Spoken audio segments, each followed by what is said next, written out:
Ya estamos en noviembre, empiezan a salir los árboles de Navidad como setas en el monte y eso me recuerda a que en diciembre empieza el Advent of Code. Y tengo una horrible noticia para todos los fans de verme hacer el streaming de Advent of Code, y es que voy a estar de vacaciones en Japón del 2 al 17, así que lo más probable es que no pueda hacerlo en directo. Pero al menos voy a retomar a hacer unos cuantos vídeos y voy a empezar con algo que mola mucho y son los puzzles de LinkedIn, que son relativamente nuevos, tienen casi un año. Tenemos 6, los 4 primeros son de lógica y un poquito de destreza habilidad, porque hay un leaderboard, una tabla de clasificación, si lo solucionas rápido, y los dos últimos son de vocabulario. Y he pensado en resolverlos, explicar cómo funcionan manualmente y luego implementar el algoritmo. Así que vamos a empezar por el Sudoku, que es un juego que ya conocéis todos, espero, pero que aquí tenemos una pequeña variante, y es que es más pequeñito. En lugar de ser de 9×9 como el tradicional, es de 6×6. Vamos a solucionarlo a mano, os iré explicando las reglas que vamos aplicando. A ver, ahora mismo no encuentro ninguno. Sí, vale, tenemos uno. Este 3 nos tapa toda esta fila, ¿vale? Y este 3 esta columna, así que solo queda aquí. Ahora, como nos tapan estas dos columnas, nos queda aquí. Y nos quita esta fila aquí. Y creo que ya tenemos todos los treses. A ver, ¿cuál es el siguiente que podemos marcar? El 4, ¿vale? Nos quitan esta columna y esta columna, así que eso puede ir aquí. Y ahora aquí. Y vale, aquí podría ir estas dos. Ah, vale, aquí. Y aquí ya tenemos todos los treses y los 4.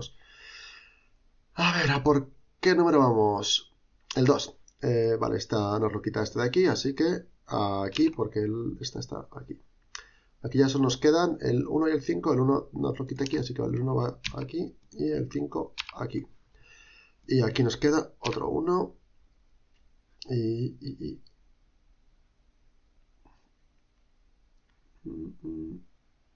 Ahora no veo la siguiente fácil. Ah, vale, aquí va un 2, porque este y este nos cubren todo lo que necesitamos. Y aquí nos falta el 6.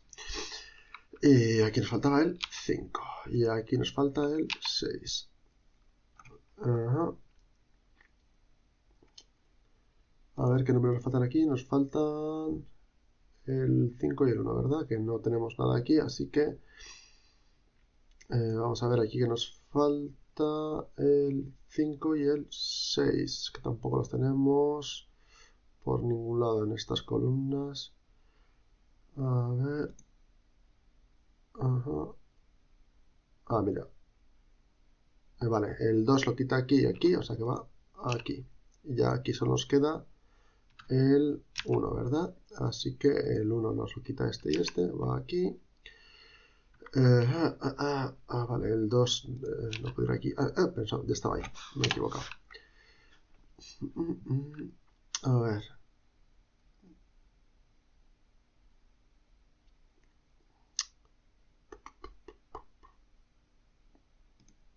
Vale, el 2 no puede ir aquí ni aquí, así que va aquí. Y ya tenemos todos los 2's. Nos falta un 1, que es aquí, así que aquí 5 es el que faltaba. 5 aquí, 6 aquí, 5 aquí, 6 aquí, 5 aquí y 6 aquí. Vale, pues ya hemos resuelto el Sudoku.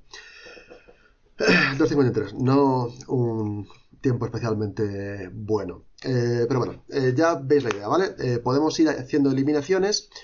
Y las reglas que hemos aplicado aquí creo que han sido bastante directas. No hemos tenido en ningún momento que hacer un razonamiento de orden mayor a lo único que nos queda para poner es un número, pues lo ponemos. En los sudokus más complicados a veces tienes que usar el principio de tercio excluso. Por ejemplo, si en una casilla tenemos las posibilidades 1, 2 y 3 y en la misma columna tenemos dos casillas más que solo pueden poner 1 y 2, como el 1 y el 2 tienen que ir a esas dos por narices, en la primera casilla que teníamos 1, 2 y 3 sabemos que tiene que quedar el 3, ¿vale? Ese es el razonamiento como de segundo orden. Ahora os voy a enseñar una pieza de arqueología que tenía por aquí, Voy a hacer aquí un inciso porque sabéis que en este canal me gusta grabar las cosas del tirón y ser transparente cuando hay cortes. Si tengo que parar para pensar, lo digo. Si tengo que buscar algo en internet porque no se me ocurre una solución, lo digo. Y vais a ver que bailan las fechas, pero es porque se me está petando la grabación de vídeo en el ordenador que uso para codificar. Así que bueno, pues voy a hacer segmentos más cortitos y luego los voy a pegar. La ventaja es que como ya los he grabado antes y lo tengo pensado, voy a ir mucho más al grano y va a haber menos cortes. Y esto sobre todo lo hago porque hay un momento en el que se peta a medias y podría retomarlo por ahí, pero como que si pierdo el hilo queda menos fluido y consistente, así que prefiero hacer segmentos que sean más cortos, pero que por lo menos sean autocontenidos. Venga, vamos allá. A ver si a la tercera va la vencida. Estaba enseñándoos este programa que hice allá por septiembre de 2005, lo tenía por ahí archivado, y vamos a utilizarlo para comparar el estilo de programación de mi yo de hace 20 años con el actual. Lo primero que salta a la vista es que antes pues no tenía ningún reparo en escribirlo todo en español. Hoy en día ya naturalmente lo hago en inglés. Pero bueno, este es un programa en C. Ya hemos visto en un par de episodios algo de C. Creo que en el 18 y en el 37. Así que vamos a ir por encima. Creo que no hemos visto ningún define. Esto simplemente es lo que se llama una macro. En cualquier parte del código que veamos true o false, el preprocesador, antes de pasar al compilador, el código va a reemplazar esta palabra por 1 y el false por 0. En C creo que ya vimos que el 0 es false y todo lo demás es verdadero en un if. Bueno, pues ¿qué es lo que hacemos para resolver el sudoku? Tenemos aquí tres variables que reservan la memoria de forma estática. Aquí 81 enteros y aquí 810 enteros. Aquí vamos a ir guardando los números del tablero original y en este es donde vamos a ir apuntando los candidatos con los que estamos trabajando, por así decirlo, la hipótesis actual. Porque lo vamos a resolver utilizando backtracking, ¿vale? Búsqueda exhaustiva con un poquito de poda. Para la poda es lo que está posibles, que si habéis hecho algún sudoku una vez, os suele marcar los que no están eliminados directamente porque ya están en esa fila, en esa columna o en esa región, ¿vale? Pues es lo que vamos a guardar aquí. Y diréis, oye, ¿por qué hay 9, 9 y 10? ¿Por qué tenemos 10 espacios para cada casilla y no nuevo? Pues esto me lo planteé yo en la primera revisión del código y dije, bueno, era gilipollas. No, no era gilipollas, estaba usando un centinela, ¿vale? Porque como el 0 no puede salir, lo utilizamos para marcar el final de nuestro array de posibles números que pueden ir en una casilla. Eso lo veremos dónde se usa. Pues vamos a ir desde el main hacia arriba muy rápido. Leer el tablero no tiene mucho misterio. Es un bucle de filas y columnas de 0 hasta 9 sin incluir. Y usando scanf, que es una función de la librería stdio, que le decimos, oye, lee un valor decimal, un entero, y guárdalo en la dirección de memoria de la variable n, que es un entero, y luego lo copiamos a cada uno de los dos tableros, el original y el de búsqueda. El de búsqueda lo inicializamos con los mismos valores que el original. Luego, damos aquí a calcular posibles, que esto lo que hace es ir rellenando esta matriz, ¿vale? Tridimensional. Aquí devolvemos un número que simplemente era una especie de heurística para ver la complejidad del sudoku, pero fijaos que a pesar de ser un long, siempre se desborda, siempre me da un número negativo porque lo que hace es multiplicar el número de posibles números que pueden ir en cada casilla, ¿vale? Así que vamos a ir a este. Básicamente, para todos los números de 1 hasta 9 incluido, ¿vale? Los dígitos que podemos colocar en el sudoku, miramos si es válido. Si es válido, simplemente mira si no está en la fila, si no está en la columna y si no está en el cuadrante. Pues escribimos en los posibles en la posición K, ¿vale? El N y incrementamos K. Para al final ya le dejamos un 0 ahí. Por eso si hay una casilla que puede tener cualquier número, al final habrá un 0 y no tenemos que ir comprobando dos condiciones de tamaño de elementos. Bueno, podemos aguardar también cuántos números hay. Los está en fila, está en columna y está en cuadrante son relativamente sencillos. Aquí le pasamos el número que vamos a comprobar contra él, el índice de la fila y nada, para cada columna miramos si está en la posición IJ, pues lo hemos encontrado en esa fila el número n que estamos buscando, si no, false.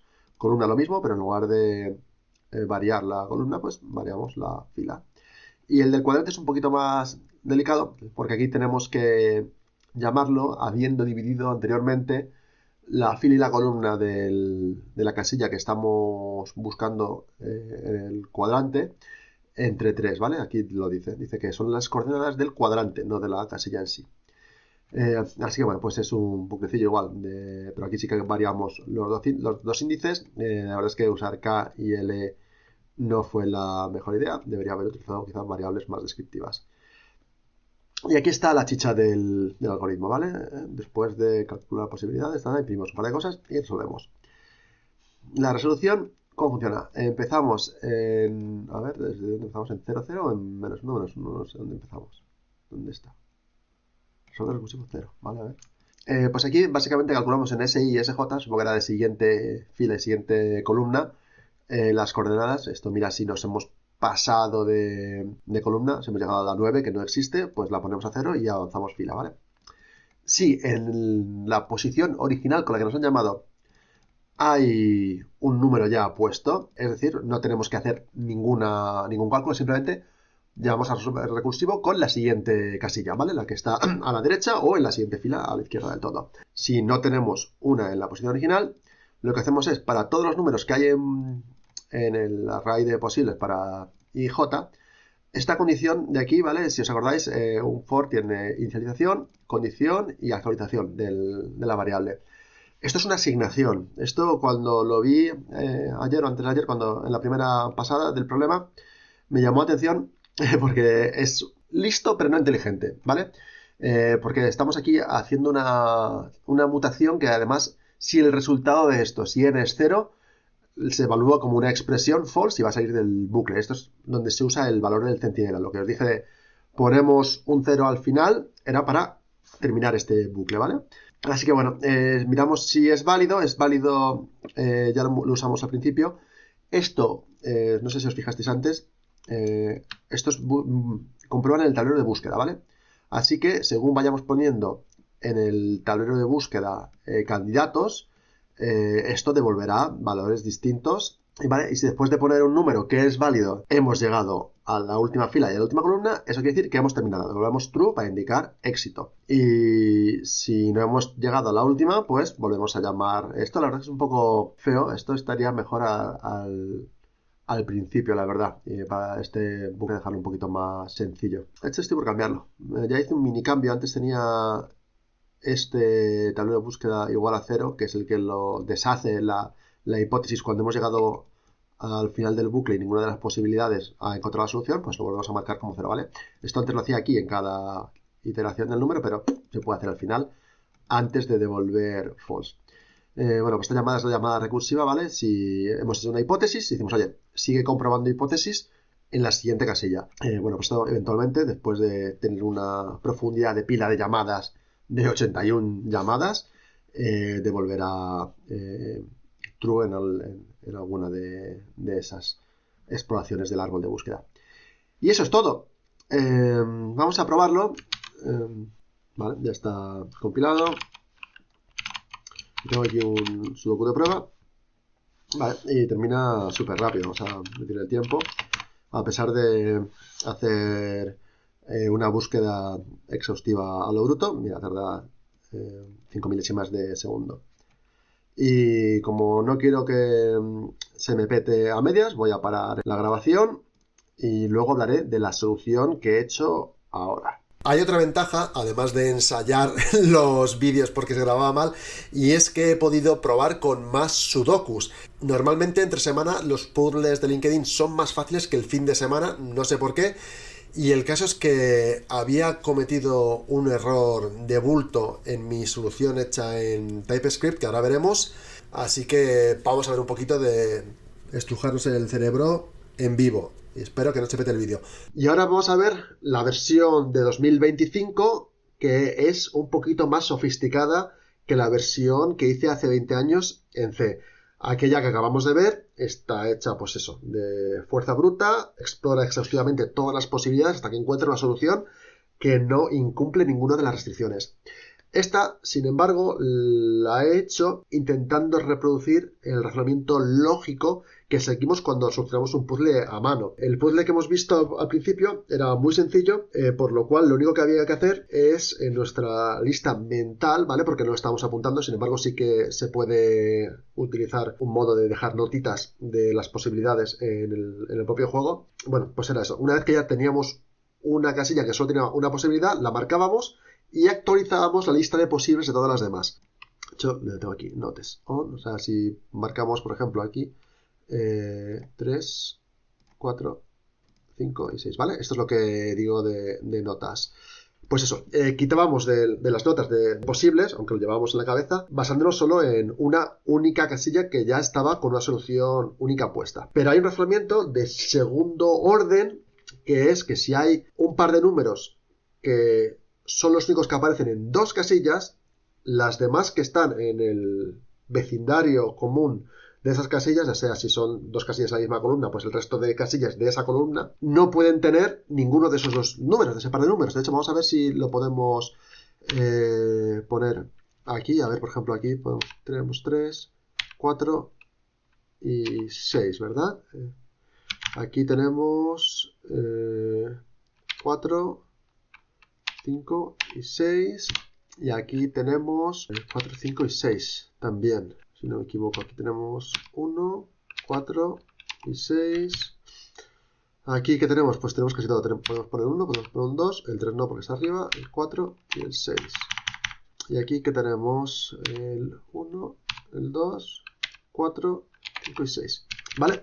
Pues entonces lo que vamos a hacer es trabajar con esto, que en el programa en C únicamente nos rellenamos en la pasada inicial, ¿vale? Para limitar las opciones del backtracking, pero luego no lo volvemos a tocar. Entonces lo que vamos a hacer es ir actualizando dinámicamente esta lista para ir reduciendo el espacio de posibilidades.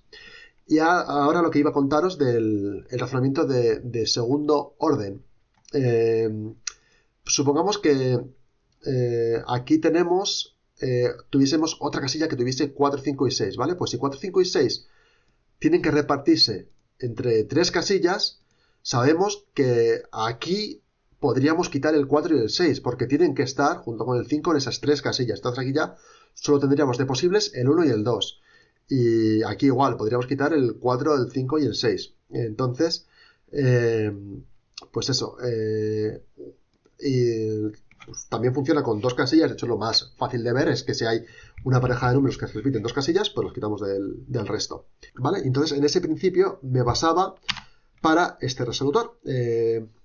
Vale, vamos a ir viéndolo por encima. Esto está hecho con clases. Ya hemos visto clases en Python antes, así que conocéis el concepto. Tenemos atributos. Esto de JavaScript, si ponemos el modificador de visibilidad, que en Python no existe, en Python todo es público por defecto, pues esto nos crea automáticamente un atributo que podemos acceder con this. En Python usábamos self, pero conceptualmente es prácticamente lo mismo. Entonces aquí tenemos el possible values, ¿vale? Que sería equivalente al posibles de nuestro C. De hecho, vamos a tenerlo aquí abierto al lado para comparar más o menos estilos.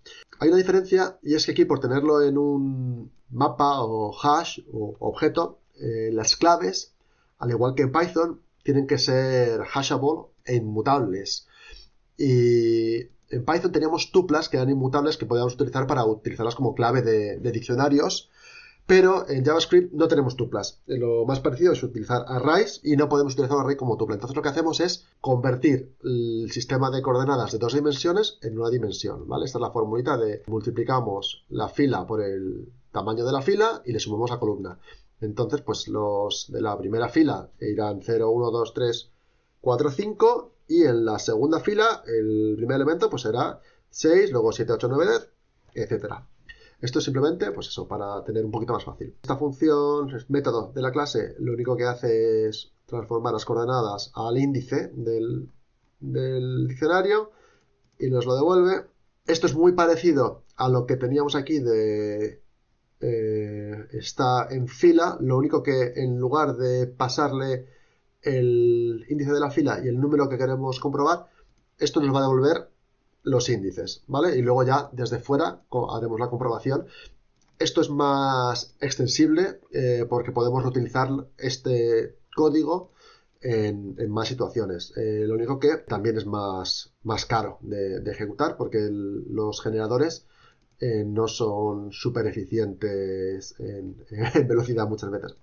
Y aquí hay un detalle importante que en la primera versión la cagué, y es que también devolvíamos las coordenadas de la casilla que estábamos intentando ver sus vecinos, ¿vale? Para aplicar esas reglas que he dicho de ver si se repiten parejas o tripletas de números en 2 o en 3 casillas de la misma región. Y eso era que cuando mirábamos si había un número que ya estaba puesto en una casilla, ella misma tenía un número puesto, así que nos lo cargábamos de posibles y se quedaba inconsistente. Así que por eso lo excluimos. Antes simplemente pues pasaba la fila, también tengo que saber la columna para saltarme esa casilla en concreto, ¿vale? Las columnas iguales y pues el de la región también muy parecido. Una diferencia notable es que la aritmética en JavaScript siempre es con decimales, pues tenemos que hacer el suelo de la división para encontrar el índice de la región. Ya veis, fijaos que aquí no utilicé ya K y L, sino que tenía el índice de la región, y entonces la inicialización de valores posibles es un poco distinta a la de C, porque aquí lo que hacemos es, bueno, esto es por simplificar un poquito el código, aquí creamos un array con todos los números del 1 al 9 o del 1 al 6 para los sudokus más pequeñitos, y lo que hacemos es que si tenemos un número en los valores iniciales, le asignamos a los posibles un set solo con ese número, y si no tenemos un número, directamente los ponemos todos, del 1 al 6. No empezamos a cribar desde el principio, porque el proceso de cribado lo vamos a hacer durante la ejecución del algoritmo. Es una parte ya implícita. Los de imprimir nos dan un poco igual. Y esto sí que es código más durillo, ¿vale? Aquí vamos a pasarle una lista de índices de casillas vecinas. Fijaos que esto es independiente de filas y columnas y regiones.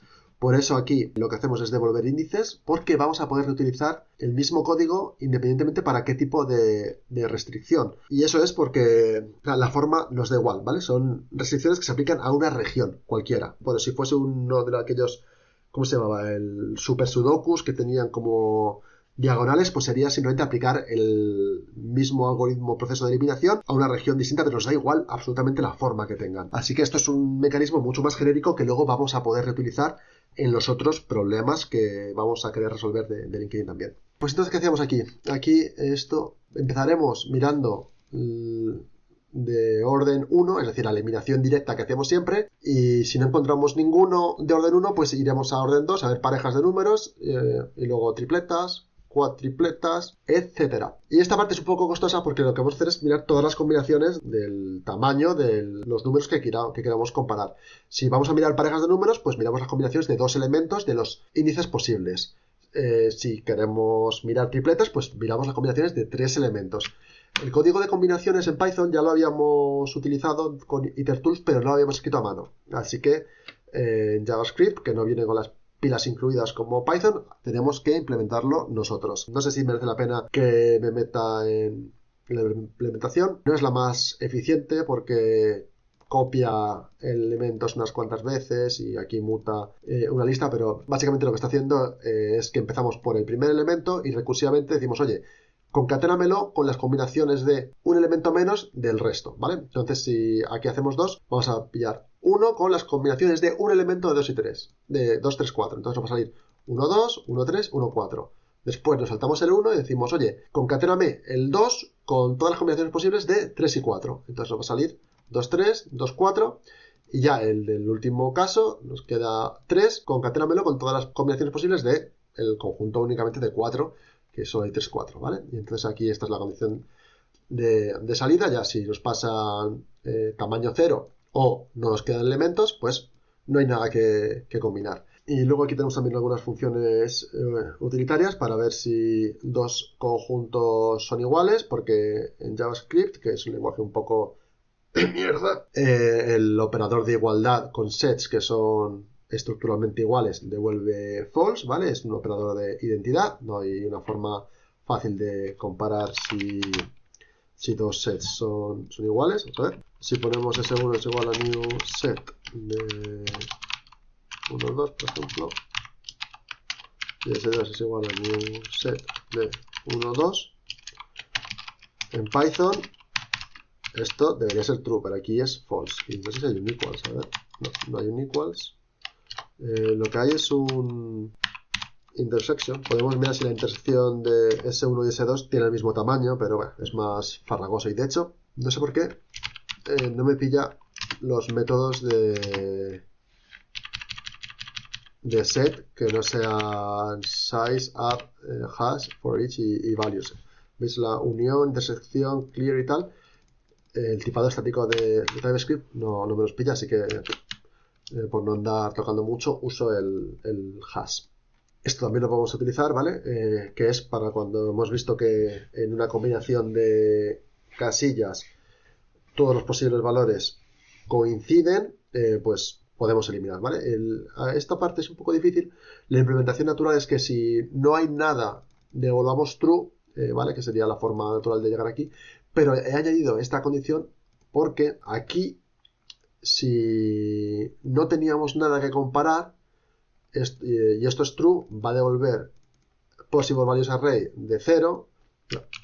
Possible values array está vacío. Entonces, en JavaScript, si hago una lista vacía y accedo al elemento 0, no da error, devuelve undefined, ¿vale? Entonces esto luego estaba intentando iterar sobre ese undefined y me daba problemas. Aquí, bueno, podríamos haber hecho un continue si esto estaba vacío, pero me pareció que así era un poco más elegante. Y aquí está la chicha, ¿vale? En el reduce possibilities para la casilla y J. Si ya solo tenemos uno, no hay nada que reducir, devolvemos false. Este false y este true significa si hemos hecho algún cambio efectivo, porque el algoritmo va a terminar cuando para todas las casillas ya no podamos seguir reduciendo. Y eso es si hemos llegado a la solución final, porque todos tienen uno, o si hemos llegado a un momento en el cual con esta regla no podemos hacer nada más. Y en ese momento pues habría que tirar de backtracking. Normalmente todos los sudokus se pueden solucionar de forma lógica, pero los más difíciles sí que requieren lanzarse a la piscina y probar de forma tentativa con uno, y al final ya se suele ser al final, por un camino vas a llegar a una contradicción, pues deshaces y rehaces con otro, ¿vale? El backtracking que hemos visto en C. Pero entonces aquí, ¿qué hacemos? Pues unimos los common sets de los vecinos por fila, por columna y por región. Esto simplemente es por reutilizar el mismo bucle. Aquí usamos el chain, que en Python ya sabemos que está en InterTools. En JavaScript, una vez más, tenemos que implementarlo nosotros. Y básicamente, para todos los valores que ya están cubiertos en una combinación de tamaño set size, que vamos incrementando, ¿vale? Porque hemos dicho que primero vamos a ver los de tamaño 1, que es simplemente la eliminación directa. Luego tamaño 2, que es eliminar parejas. Tamaño 3, eliminar tríos, etcétera. Los borramos de los valores posibles del número con el que estamos trabajando. Y si ha cambiado el tamaño, eso quiere decir que hemos podido eliminar algo, pues devolvemos true porque el algoritmo tiene que seguir funcionando. Y ya está. Lo que hacemos es keep going, es cuando ya en ninguna de las casillas podamos reducir, pues keep going va a ser false y se acabó. Aquí tenía también un fallo por pasarme de listo en la primera versión. Puse keep going or igual a reduce possibilities, ¿vale? Y esto estaba mal porque hace evaluación en cortocircuito. De modo que en cuanto keep going ya era true, true or lo que sea siempre es true. Entonces nunca seguía llamando a reduce possibilities, ¿vale? Por eso hay que hacerlo con este if en lugar de con un or igual. Y ya está. Pues esto podemos probarlo con el mismo. Vamos a solucionar el ejemplo de 9×9 del otro día, ¿vale? Y ves que encuentra la solución. Y esto es porque es un sudoku fácil, pero con el de hoy ya lo he preparado esto para que funcione con sudokus de cualquier tamaño. Si ponemos 2 filas, 3 columnas de las regiones pequeñitas y el sample de 6×6 de hoy, veis que después de terminar pues sigue habiendo distintas posibilidades. Y diréis, ¿dónde le hemos cagado? Pues bien, en el algoritmo de reducir posibilidades no estamos teniendo en cuenta que puede haber grupos transitivos, por así decirlo. Os voy a poner un ejemplo. A ver, aquí no sé si podemos ver alguno directamente. A ver. Sí, tenemos uno, fijaos. Bueno, no sé si están en la misma columna o en la misma fila, ¿vale? Pero para nuestro ejemplo nos da un poco igual. Supongamos que tenemos este 4, 5, 6, 4, 5, 6 y 4, 6. Aquí lo que estamos haciendo en el... aquí, esta línea creo que no le he hecho énfasis, pero solo estamos mirando aquellos que tienen un tamaño de posibles valores igual al set size. Y aquí tenemos una tripleta de 4, 5, 6, 4, 5, 6 y 4, 6. Pero, o sea, y este lo estaríamos ignorando, pero realmente es un...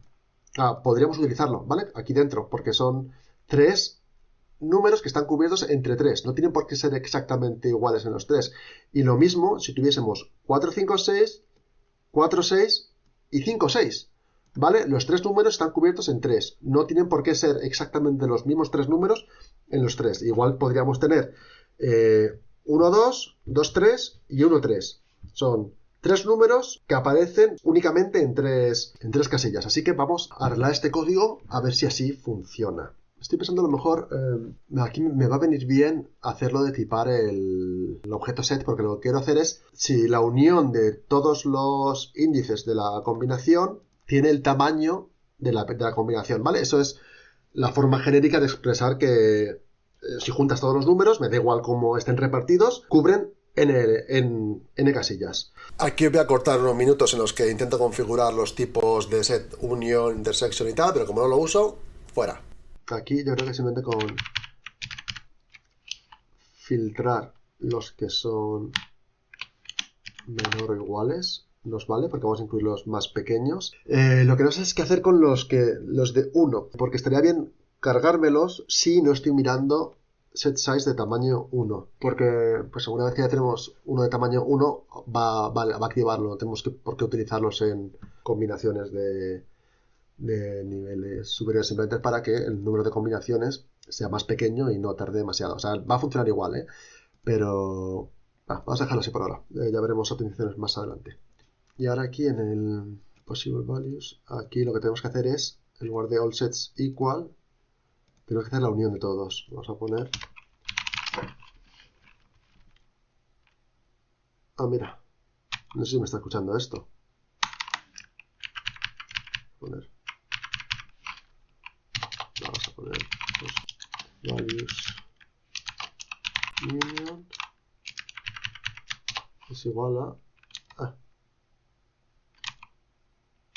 lo hace a pelo. Vale. Y ahora lo que hacemos es... ¡Oh! ¡Qué listo es esto! Parece que me está leyendo la mente. Vamos a ver si esto funciona, ¿no?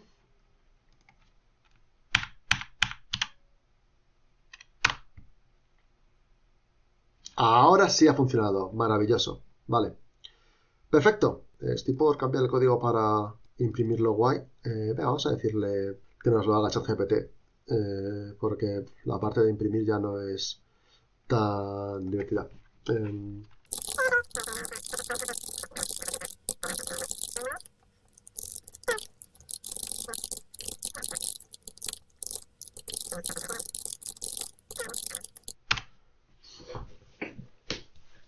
Siempre hay que ser amable con las IAs, que no sabemos cuándo se van a revelar. La verdad es que ha evolucionado bastante. Estoy por volver al episodio, ¿cuál fue? El 49, en el que no conseguían resolver bien el problema de los urinarios. ¿Ves? Menudo tocho. O sea, esto seguramente se puede revisar porque no tendrá el estilo más bonito, pero mientras funcione, no sé si ha cambiado también el... A ver. Vamos a poner cómo se llama. Mira, Pretty Print.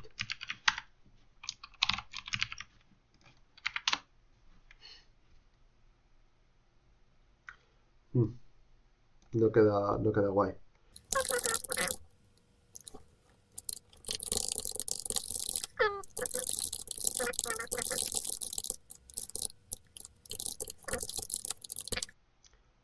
Venga, arréglalo. Ah, ni me lo voy a mirar. Un día estos me va a meter un virus y me voy a arrepentir. Bueno, queda mejor. Vale, está guay. Pues vamos a ver si esta solución funciona, ¿no?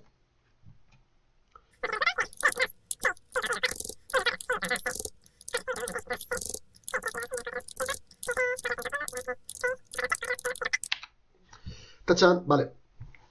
Bueno, pues ya tenemos un sistema de resolver sudokus que fijaos que es bastante agnóstico de la geometría del sudoku, porque únicamente trabaja con conceptos de regiones abstractas y los valores cubiertos por combinaciones de los elementos de esas regiones, así que nos valdría incluso para sudokus que tengan pues formas random.